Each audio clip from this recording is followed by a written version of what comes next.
Hello everyone, SOB here, and today I'm going to go over yet another reason why you should always be hesitant to base things off of record DPS runs or builds, especially when you don't have a full picture of what's going on in the run. The last time I talked about something similar to this was with my What Are Nanny Runs video.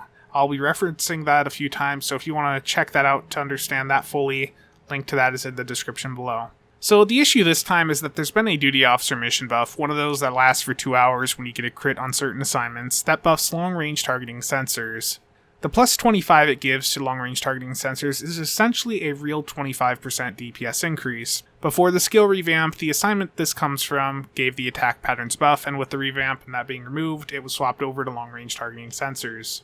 Just to give an example of how effective this is, without the buff, I'd managed to get 300,000 DPS in HSC. With the buff active, I was able to get a 380k run, so quite a jump there. Now, don't go crazy trying to go and get this to abuse it. I've already reported it, and it has already been fixed internally by the devs. I don't know when that fix will hit the live servers, but when it does, any parses over 100,000 DPS on the ISA, HSC, or DPS mark tables will be nuked. Now, back to the initial point of this. There's not many people chasing after min-max numbers in any runs, but most of the people that were, notably the Metals group, were exploiting this buff. This on top of the nanny runs makes most of the builds some groups show not actually what most should go after.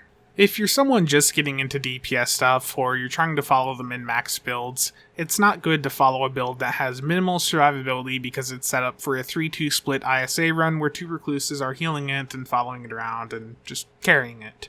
You go into an ISA pug with a build that doesn't even have tac team on it, like some of those builds they have up their show, and you let me know how it goes. So to end this specific topic in the video, if you want to know where to go to get good builds that are going to be able to survive in an environment outside of having 2 people following you around, healing you, and debuffing all your targets, I'd recommend checking out STO builds on Reddit. If there's not a build for your ship on there, all you gotta do is ask. And that wraps up this video. Now some announcements that will also get their own separate video at some point, but I'll briefly mention them here. And for the first quick announcement, I have set up a Discord server for anyone here that wants to join. If you want to ask me questions through there or join in on some of the RNG discussion I've set up, feel free to join. Link to that will be in the description below. And the second announcement, for those that want to support me monetarily on Patreon, I have set one up. There's a few different tiers there. I'm going to get a few more things set up with it over the next month, so check that out if you're interested in that. Anyhow, that wraps up this video, so thank you everyone for watching, and if you have any questions or comments, as always, leave them down below and I'll get back to you as soon as possible.